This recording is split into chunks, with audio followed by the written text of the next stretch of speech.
Eh bien, bonsoir. Bonsoir. Vous êtes en crise? Vous connaissez quelqu'un en crise? Eh bien, vous n'êtes pas les seuls.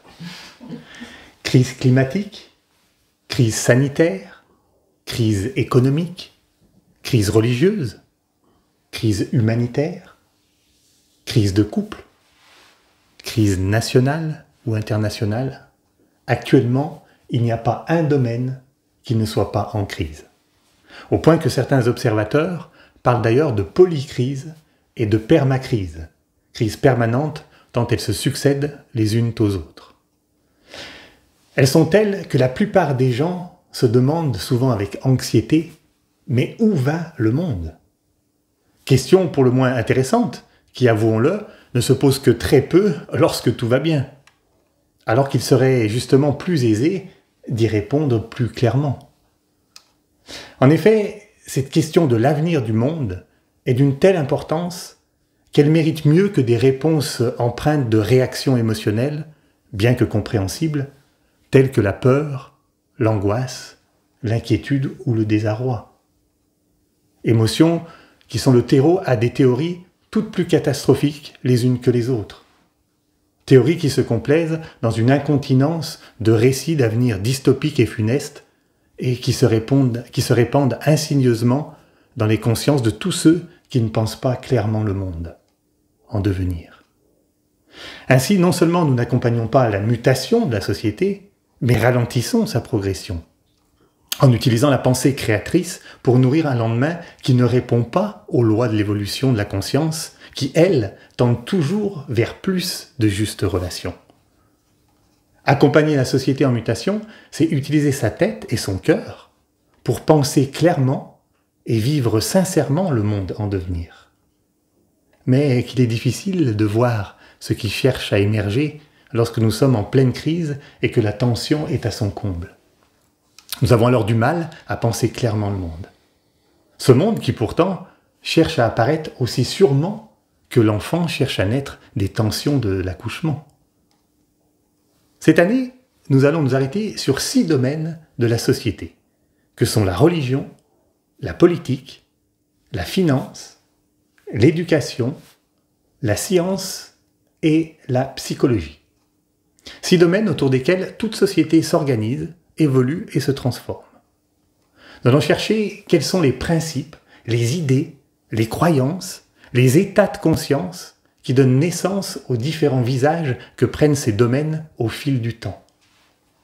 Et pour ne pas seulement être spectateur impuissant de cette évolution, mais prendre activement notre part pour accompagner la société en mutation, nous chercherons à clarifier et nourrir les idées du monde en devenir, afin que de telles semences, ou telles des semences, ces idées se répandent et germent dans le terreau de la conscience d'ensemble, pour donner avec le temps de florissantes sociétés toujours plus éveillées.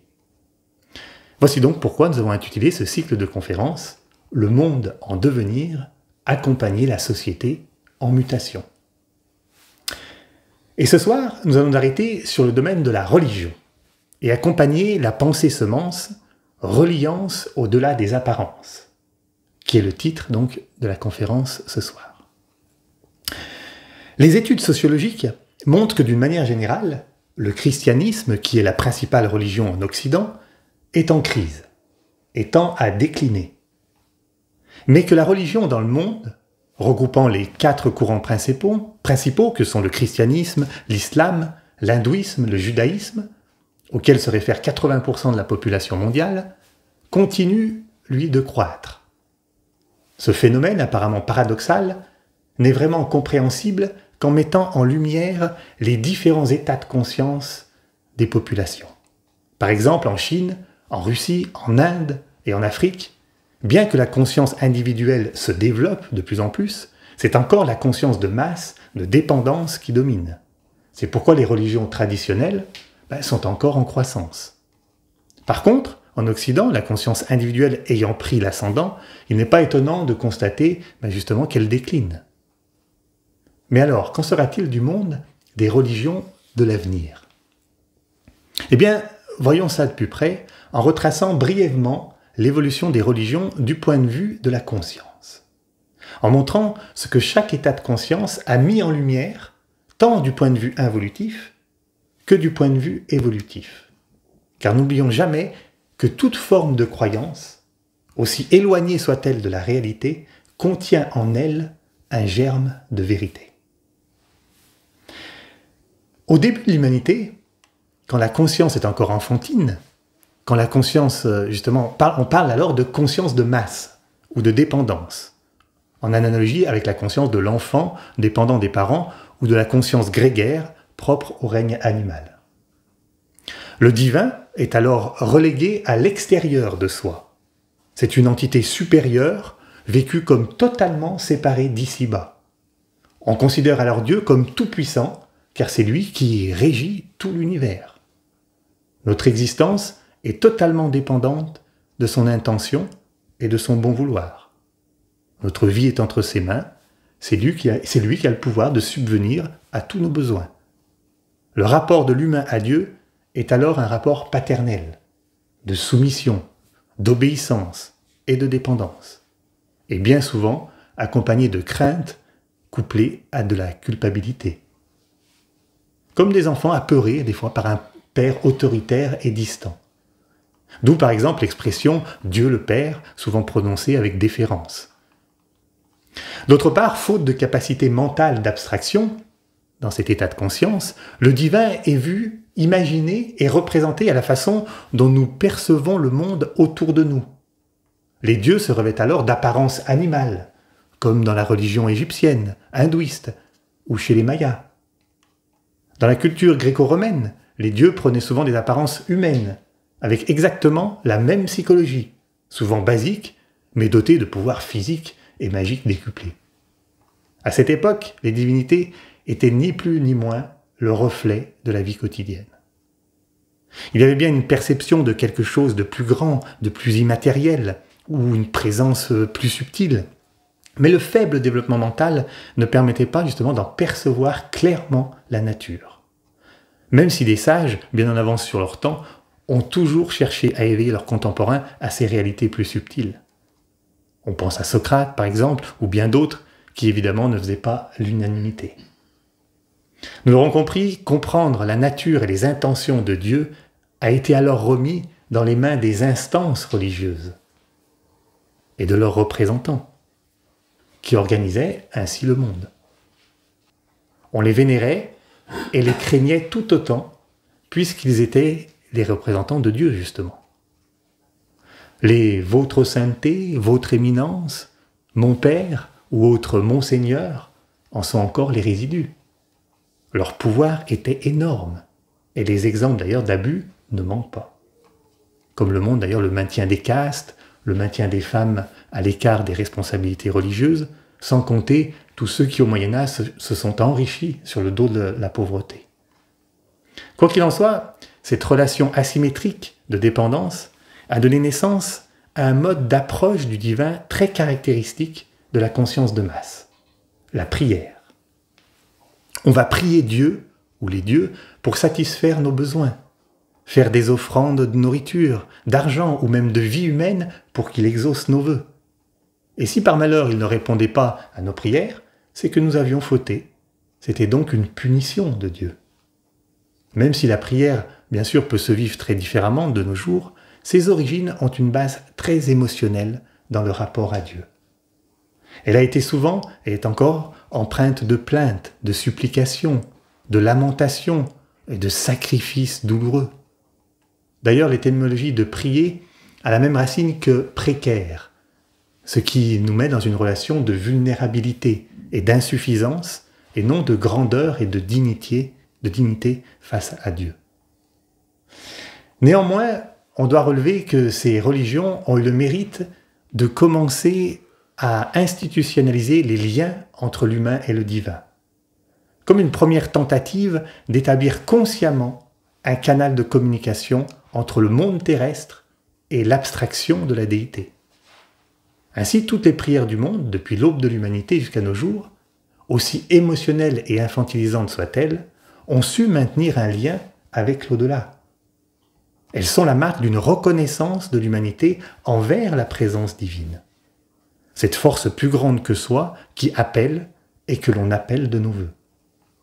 C'est ainsi que la notion de transcendance imprègne la conscience de l'humanité. Nous y reviendrons. Rendons aussi hommage aux rituels, car c'est aussi de l'ensemble de ces rituels que la culture de chaque pays s'est enrichie et s'est diversifiée. Réalisons combien les rites religieux sont la matrice même de nos civilisations, tant ils ont organisé notre quotidien pendant des millénaires sous d'innombrables formes. Même si l'accent était mis davantage sur les formes que sur le fond. En effet, prières ou mantras journaliers, aliments, habitudes ou interprétations de textes sacrés ont pris une importance considérable jusqu'à souvent voiler leur sens fondamental. Au lieu d'être considérés comme de simples moyens de nous rapprocher de la nature universelle du divin, les moyens sont devenus des objectifs pieux pour lesquels nous sommes prêts à nous battre corps et âme, puisque considérés comme l'unique interprétation du divin, la seule vérité. C'est ici que naît l'intolérance aux autres formes de rituels des autres religions. Cela nous a conduit tout droit à toutes les guerres de religion. L'éternel conflit entre l'islam et les juifs, ou entre l'islam et le christianisme, n'en sont que quelques tristes exemples parmi tant d'autres. Il existe même des conflits entre les différentes branches au sein d'une même religion, par exemple entre chiites et sunnites, ou entre protestants et les catholiques, pour n'en citer que quelques-uns. Alors même que dans toutes les religions, existent des personnes qui soutiennent, et ce à juste titre, que c'est le même souffle divin qui a inspiré tous les écrits sacrés, comme le Coran, la Bible, les 10 commandements ou les Upanishads.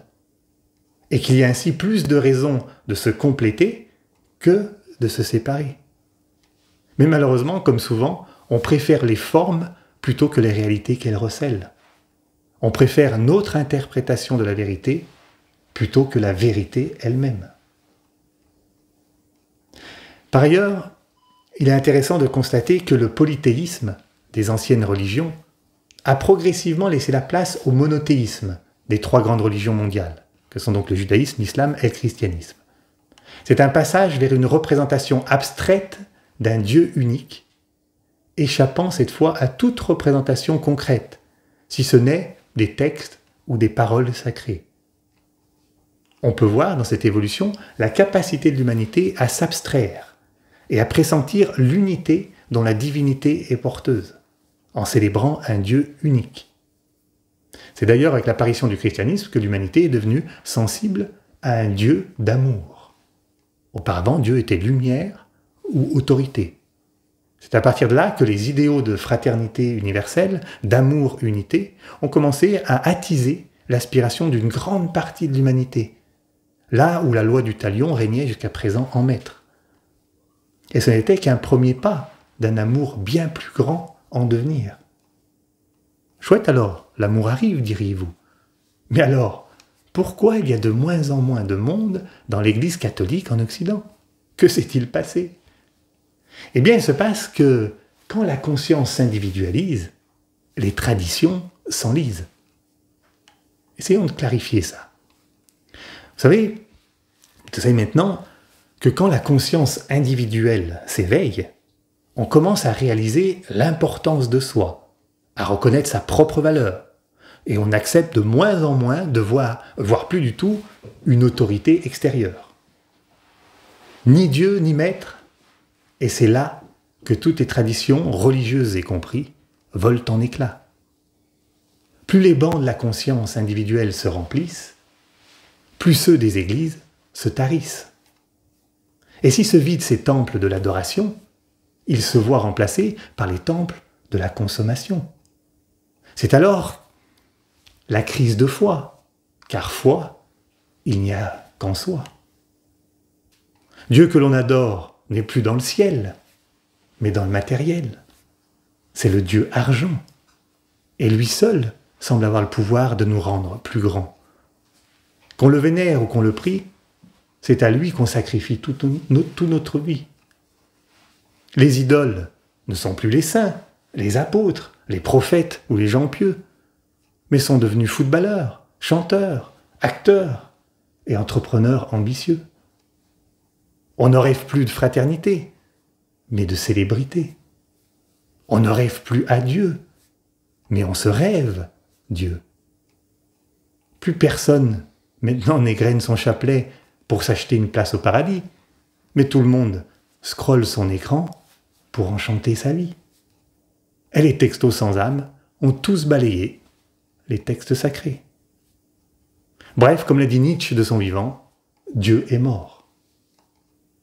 Bien entendu, ce tableau, certes poétique, mais peu glorieux, n'est pas le reflet de toute la société. Et bien heureusement. Mais il permet de décrire et comprendre une tendance de rupture avec le sacré, qui est largement répandue dans nos sociétés occidentales, et qui va s'étendre dans les pays où la conscience individuelle émerge en masse. Même si ce passage semble plutôt négatif dans son ensemble, tant l'hyperinflation du moi génère crise idéologique, déchirement social et délitement de la nature, il nous faut néanmoins mettre en lumière que cet état de conscience apporte à la religion.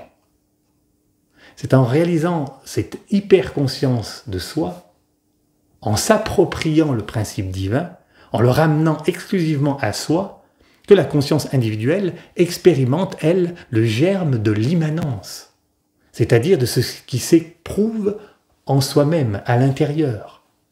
Contrairement à la transcendance éprouvée en conscience de masse, qui perçoit le divin uniquement à l'extérieur. C'est comme si chacune des deux consciences avait exploré un domaine particulier.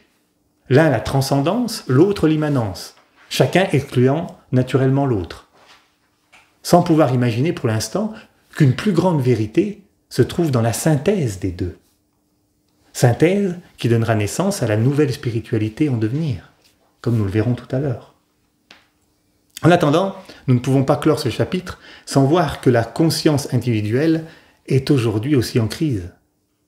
Il n'y a plus de projet collectif pour souder et motiver une société, perte d'essentialité, perte de sens, qui mène à l'épuisement des ressources, tant individuelles que naturelles. D'ailleurs, comme le suggère Abdenour Bidar, on peut voir dans la recrudescence actuelle de la radicalisation religieuse comme une recherche d'un sens plus grand que la société matérialiste et consumériste n'a pas su proposer à nos jeunes. En réaction à cette société déshumanisée et virtuelle, on peut voir aussi naître de partout de nouvelles tendances spirituelles en marge des anciennes religions. Ces tendances sont une hybridation spirituelle qui regroupe toutes sortes de pratiques, qui vont du néo-chamanisme à la spiritualité quantique, en passant par le tantrisme et d'innombrables méditations orientales, souvent toutes plus exotiques les unes que les autres. C'est comme un Buddha Bowl de la spiritualité. Vous savez, cette salade que chacun se compose soi-même. Ce courant parfois aussi nommé la spiritualité New Age. Ici, le divin est perçu comme un grand réservoir d'énergie où tout est possible. Une dimension immatérielle où chacun est libre d'imaginer ce qu'il veut et où le moindre de nos désirs peut se réaliser. Il suffit de faire une demande à l'univers, comme on l'entend souvent. C'est un Dieu à la carte, ou plutôt un buffet à volonté, où se côtoient énergie, ange, esprit de la nature, entité désincarnée, plus ou moins maligne, défunt, maître de sagesse, entité cosmique, ou tout simplement l'âme, auquel on peut se relier selon notre bon vouloir, mais avec très peu de discernement, tant le mental est volontairement exclu de la partie. Ici, ce n'est pas Dieu qui fait l'homme à son image, mais plutôt l'homme qui fait Dieu à son image. L'humain, encore très empreint de conscience individuelle, va projeter inconsciemment son désir de liberté dans ce monde d'énergie. Et il va s'y ouvrir avec pour seule boussole sa sensibilité émotionnelle, en laissant de côté le mental. Le surtout plus de mental est une sorte de réaction épidermique à la présentation intellectuelle et théologique qui a malheureusement obscurci et étouffé la beauté du message du Christ et la lumière du Bouddha. Pourtant, associé à la sensibilité et utilisé dans sa nature supérieure, réceptive, le mental aurait sa place. Il pourrait permettre de traduire et interpréter plus justement la nature et les intentions de ces énergies, comprendre plus clairement les lois de l'âme, afin de ne pas s'égarer dans une spiritualité qui finalement ne sert plus ses intérêts personnels que le bien commun. Mais à vouloir s'affranchir de tout en conscience individuelle, on finit par s'affranchir de la forme comme du fond, et de s'isoler de la réalité jusqu'à se perdre dans des mondes imaginaires sans aucun secours pour l'humanité dans son ensemble. Rendons néanmoins à César ce qui est à César. Cette tendance de patchwork spirituel montre cette volonté de dépasser les frontières établies par tous les dogmes séparateurs et désuets. Des ponts entre les cultures, entre les pratiques, entre les différentes approches se construisent néanmoins. La conscience commence à s'ouvrir à l'autre, et même si le motif n'est pas encore désintéressé, on y voit l'empreinte de l'unité progresser. Et que finalement, au-delà des apparences diverses et variées, se dessine un même objectif, nous relier à quelque chose de plus essentiel et de plus subtil que le monde matériel. Nous renouons à nouveau, un lien avec l'immatériel, avec l'énergie qui circule au-delà des apparences. Et en nous affranchissant justement des dogmes et des injonctions enfermants imposées par les anciennes normes religieuses qui empêchaient justement de vivre avec son temps. Mais assez parlé de la religion du passé ou de la spiritualité du présent. Mais intéressons-nous à celle de l'avenir puisque nous avons pour objectif d'accompagner le monde en devenir. Pour cela, explorons les changements spirituels que vont faire naître le développement de la conscience d'ensemble. Et plus particulièrement à travers 4 changements, 4 mutations en cours. La première mutation concerne la perception de Dieu. C'est la transcendance et l'immanence réunies, que l'on a appelé ici la transimmanence. Voyons cela. En conscience d'ensemble, Dieu est en fait ce que l'on pourrait appeler l'âme du monde, qui a donné naissance à toutes les âmes individualisées de ce monde. Chaque âme étant le reflet miniature de l'âme du monde ou de l'âme une. C'est dans cette idée et dans cette réalité que se résout le problème de la transcendance et de l'immanence. Ce qui est à l'extérieur est maintenant, ce qui est à l'extérieur et ce qui est à l'intérieur ne font plus qu'un. Il y a une continuité de conscience, il y a une unité vivante au-delà des apparences qui relie ces 2 réalités. L'âme de chacun d'entre nous et l'âme du monde. C'est par l'intermédiaire de l'âme que nous sommes que nous pouvons ressentir en nous, à l'intérieur de nous, la présence de l'âme du monde, du divin. La transcendance, ce qui est à l'extérieur, et l'immanence, ce qui est à l'intérieur, ne font alors plus qu'un. Dieu est en nous, et nous sommes en Dieu.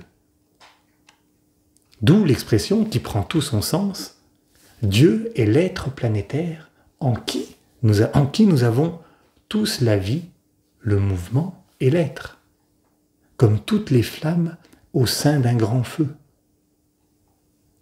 Il y a ainsi une réunification du soi et du plus grand soi. Cette unité de l'être, cette synthèse de l'immanence et de la transcendance, la transimmanence, se retrouve dans un symbole sur lequel nous pouvons nous appuyer pour nourrir la spiritualité universelle de l'avenir. C'est le symbole de la croix à 4 branches égales qu'il y a là sur le tableau. Le soi, l'âme en soi, peut être symbolisé par le point, bien marqué au centre de la croix, représentant aussi l'immanence. Mais en même temps, notez qu'il n'y a aucune rupture de continuité entre ce point, ce soi, et les 4 branches qui partent dans les 4 directions cardinales, et qui peuvent représenter le tout, la vie de l'âme une, transcendant le soi, qui inclut et comprend tout ce qui existe. C'est le symbole de l'omniprésence et de l'omniscience de l'âme. C'est le symbole de la spiritualité de demain, qui n'élèvera plus de barrières entre son âme et l'âme du monde. Quand on évoquera l'âme, on ne pourra plus la séparer de l'âme du monde et de l'histoire du monde. La deuxième mutation concerne la nature qualitative de Dieu. Dieu est en effet énergie qualifiée. Si la tendance actuelle New Age est de percevoir que tout est énergie, ce qui d'ailleurs se confirme par les sciences modernes, l'apport de la sagesse ancestrale nous invite à percevoir la triplicité de Dieu, exprimée sous différents noms comme les trois grandes lumières chez les francs-maçons, Père, Fils, Saint-Esprit chez les chrétiens, Shiva, Vishnu, Brahma chez les hindous, mais aussi le bien, le beau, le vrai de Platon, ou les trois rayons majeurs dans certaines traditions ésotériques. Encore une fois, une synthèse peut s'opérer, et quand énergie et qualité s'unissent, cela donne naissance à des énergies qualifiées. Ainsi, Dieu, l'âme une, peut se percevoir comme le réservoir de trois qualités d'énergie majeures que sont l'intelligence, l'amour et la volonté. Ces trois qualités de l'être sont aussi contenues dans le symbole de la croix. La volonté avec la branche du haut, en lien avec l'esprit, l'amour-unité avec les deux branches horizontales, qui sont les deux bras qui embrassent tout, et l'intelligence avec la branche du bas, qui est en lien avec le monde de la matière et des formes qu'elle agence, organise et répartit intelligemment selon la volonté divine. Trois qualités divines qui en fractal donc se retrouvent dans le point au centre, au sein de notre nature profonde, notre soi profond. L'âme en nous étant le reflet de l'âme du monde, comme nous l'avons vu plus haut. Nous sommes donc intrinsèquement animés et porteurs de ces trois qualités. La troisième mutation concerne le motif de notre reliance au divin. Un motif de groupe pour le groupe. Pour bien le comprendre, servons-nous encore une fois du symbole de la croix, mais cette fois-ci dans un cadre légèrement différent, où la branche du bas représente le monde des hommes ou de la personnalité, les affaires du monde en lien avec les autres règnes de la nature. Alors, ça là sur le schéma.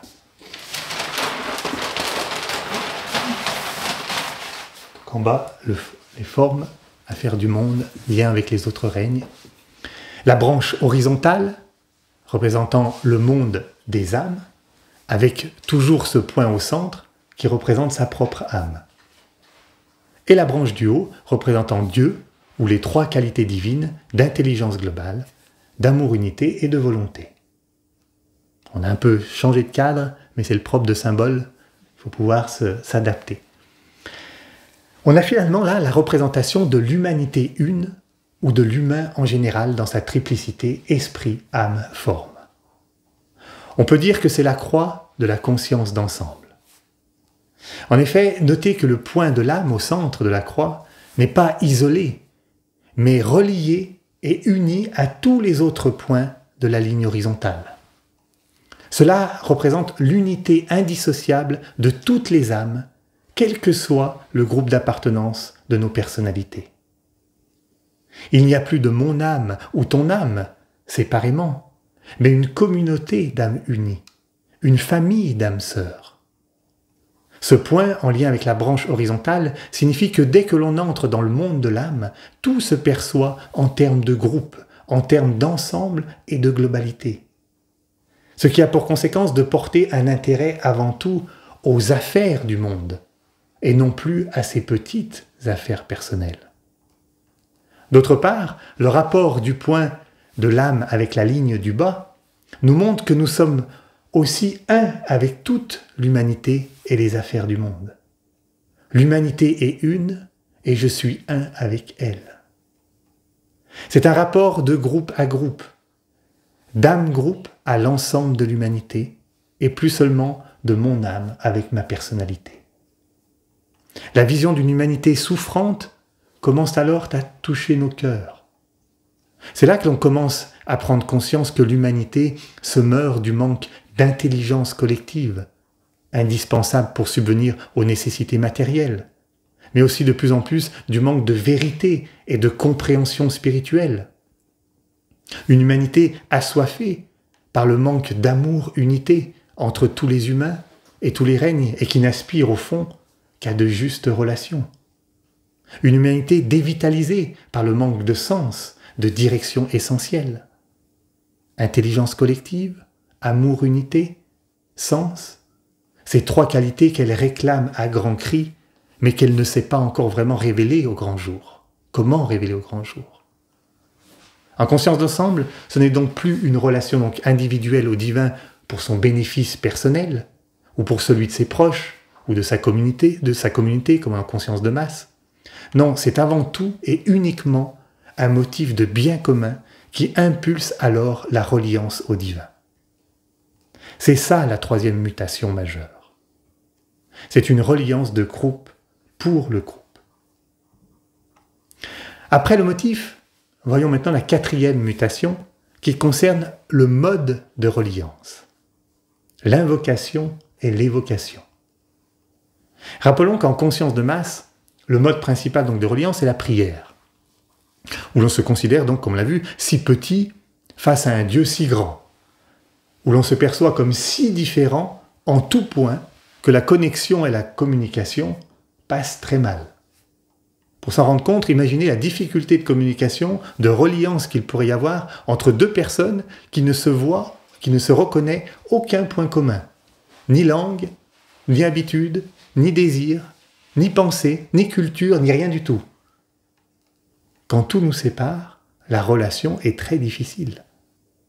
Et bien, c'est la même chose avec le divin si l'on ne se voit aucun point commun. À la différence de la conscience d'ensemble, qui grâce à la pratique de transimmanence, apprend à rejoindre l'âme en soi, ce point qui résonne en harmonie, en syntonie avec les qualités divines. Il est là le point commun avec le divin. L'invocation est donc ce processus de tension de groupe vers une qualité tout en cherchant à la devenir. C'est un mouvement d'identification vers ce qui paraît extérieur à nous, mais que nous sommes fondamentalement.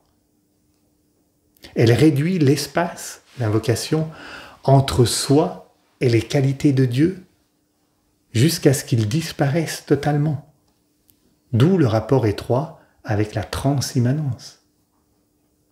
L'évocation, elle, n'étant que la libération automatique et naturelle de cette qualité à travers la forme.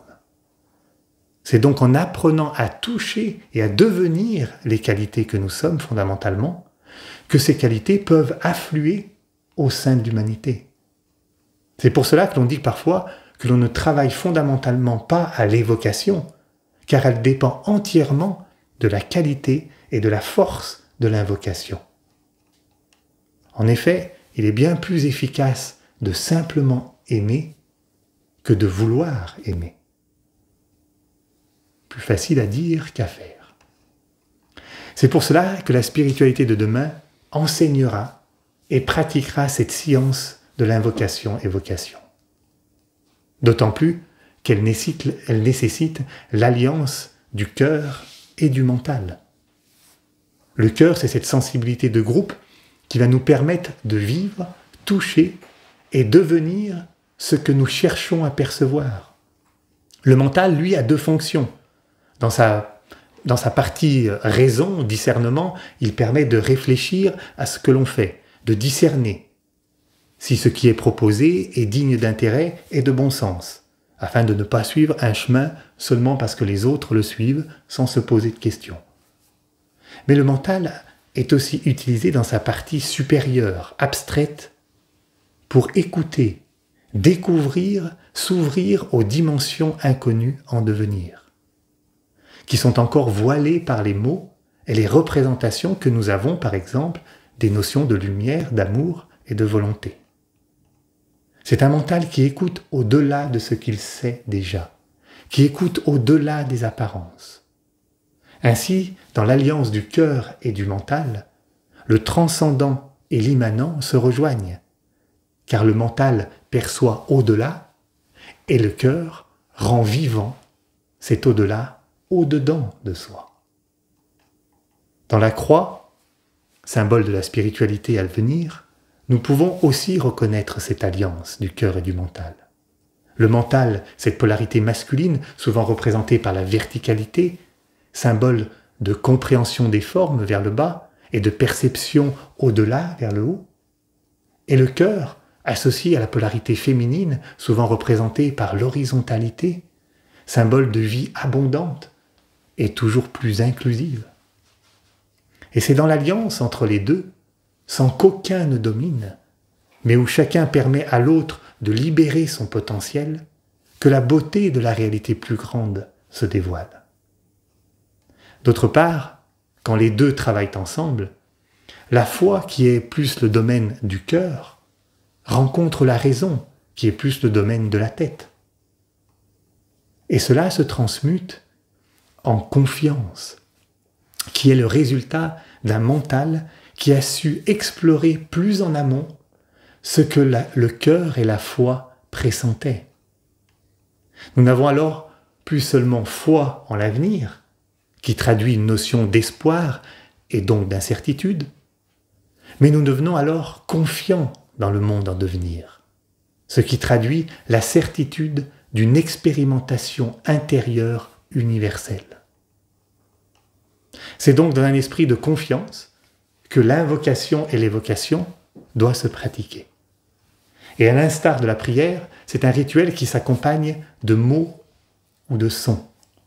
Nous évoquions plus haut l'importance des rituels.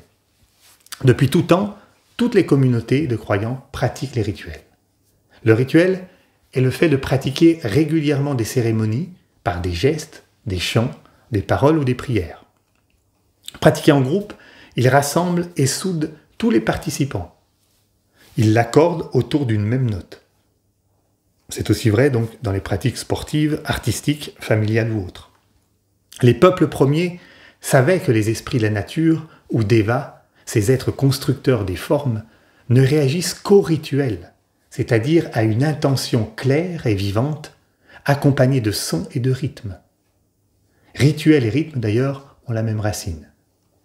C'est en pratiquant leur rituel, avec des sons et des gestes rythmés, qu'ils invoquaient les esprits de la pluie ou du vent. Bien heureusement, cette connaissance s'est perdue de nos jours, car pratiquée par une humanité en conscience individuelle, déconnectée du bien de l'ensemble, chacun invoquerait tel ou tel esprit pour ses besoins personnels et égoïstes. Je vous laisse imaginer le chaos. Par contre, en conscience d'ensemble, cette connaissance va naturellement refaire surface, mais cette fois-ci consciemment et pour un bénéfice planétaire. Et si en conscience de masse et en conscience individuelle, chacun pratique ses petits rituels de son côté, ce qui heureusement ne met en mouvement que des devas ou énergies mineures, la conscience d'ensemble fera naturellement émerger des rituels communs à toute l'humanité et qui sauront mettre en mouvement des énergies d'ordre majeur. On verra apparaître de nouvelles pratiques qui fédèrent l'ensemble de la communauté des croyants sur un rythme qui transcende toute préférence et interprétation personnelle.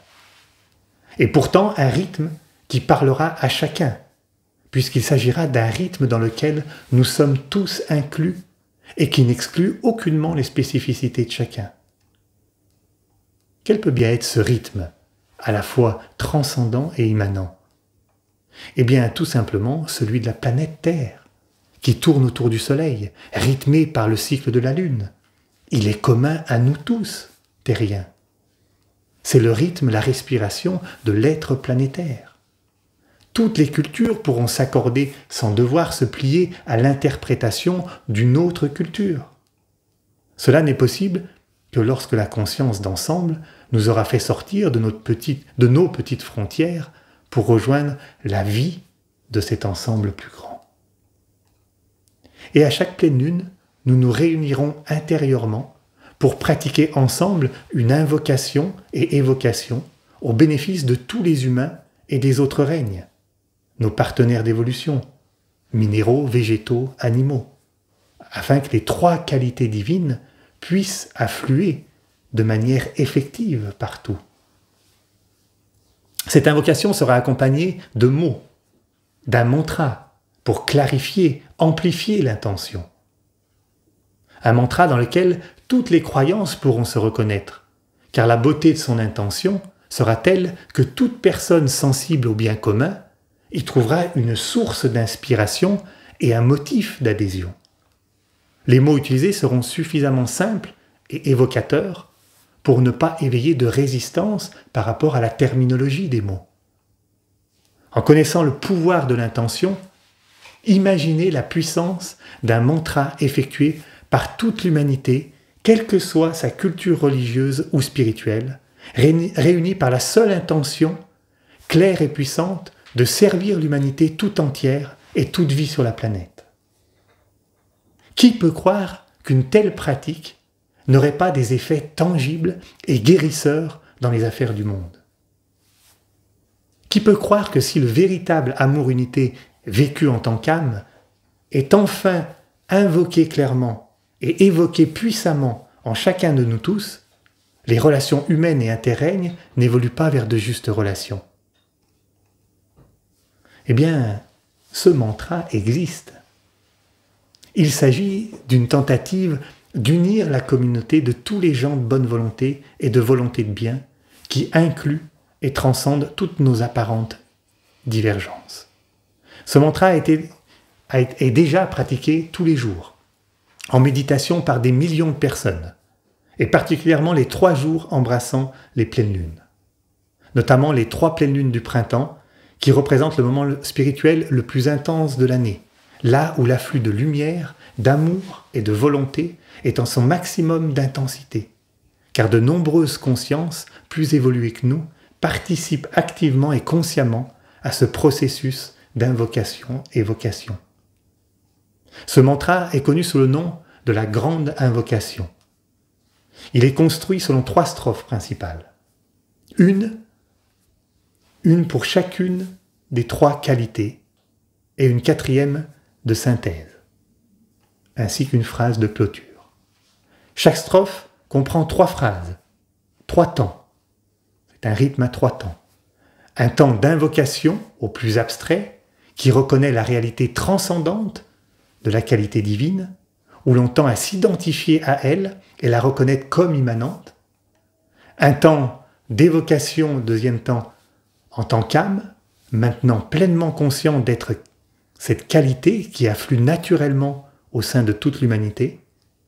Et un 3e temps qui prolonge et accompagne l'évocation de cette qualité jusqu'à l'ensemble des vies sur Terre. On retrouve donc les 3 étages de la croix dans chacune des strophes. Nous la pratiquerons en méditation ensemble tout à l'heure. Et vous aurez aussi l'occasion de la voir en PDF, en version originale, mais aussi en version légèrement rebadgée,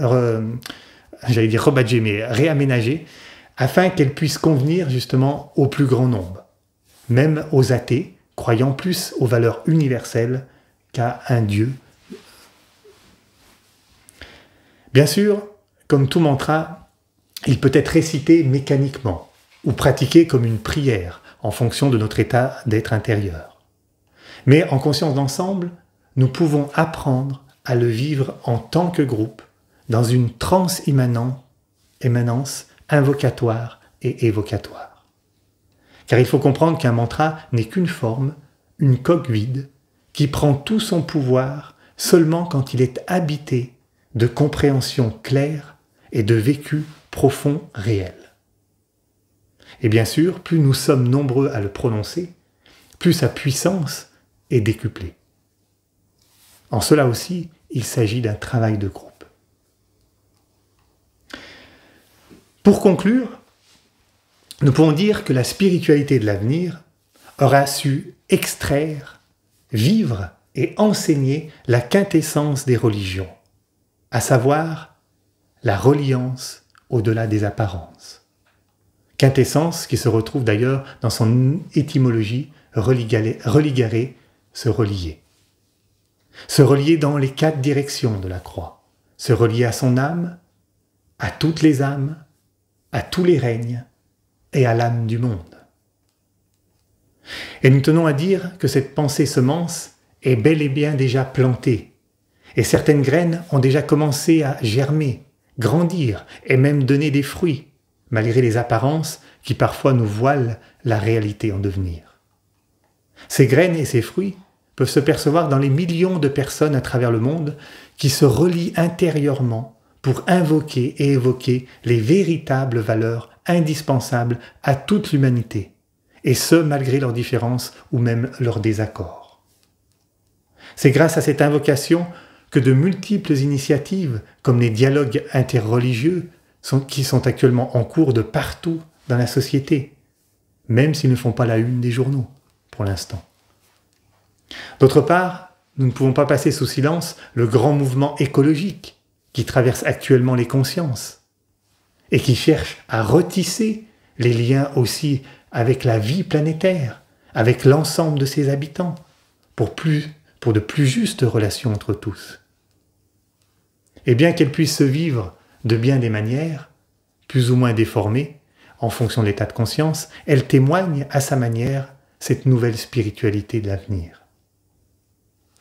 À André Malraux, qui du fond du XXe siècle prophétisait que le XXIe siècle sera spirituel ou ne sera pas, nous pouvons assurément répondre depuis le XXIe siècle que malgré les apparences, le monde est bien de plus en plus spirituel.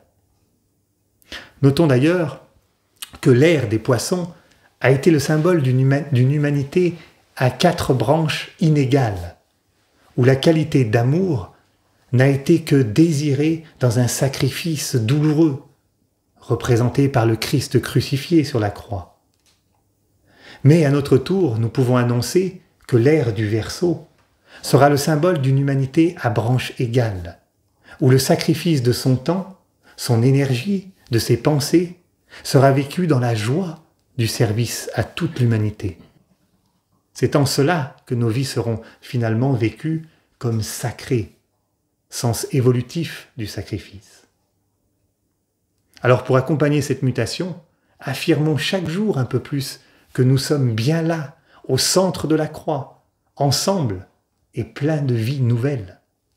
Devenons ce principe d'amour enfin ressuscité pour toute l'humanité.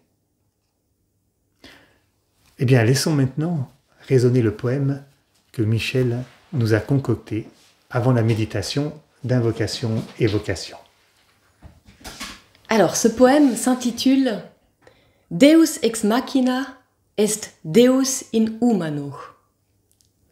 Dieu en l'homme, source de solution. Croire ou ne pas croire? Est-ce vraiment la question? Dieu existe ou Dieu pure fiction? Et si Dieu n'était qu'une invitation?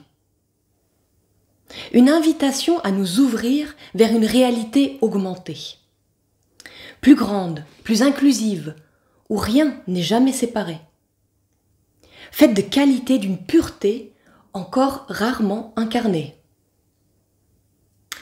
De nombreuses églises se sont bâties en son nom, mélangeant souvent pouvoir, divinité, adoration.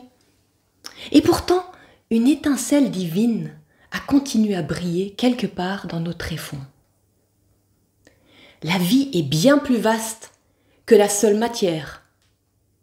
Quelques grands sages ont témoigné de ce mystère, en devenant des humains exemplaires. Exemples que ici-bas sont possibles la divine volonté, lumière et même l'amour, et que ces grandes qualités merveilleuses peuvent se faire jour, stimulant une reliance et un recueil profond sans détour.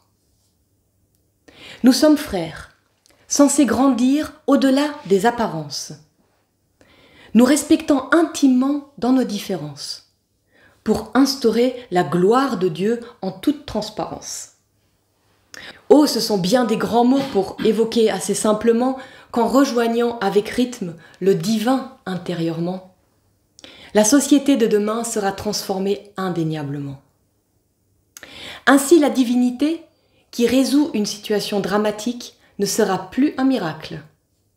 Ensemble, nous serons devenus Dieu, bien plus qu'un simple oracle. Nous, divins humains, êtres terrestres, seront présents au-delà de tous les obstacles. Alors, au nom de la joie, du commun et de la diversité, allons en paix et en toute liberté vers cet avenir radieux pour faire régner cette nouvelle spiritualité.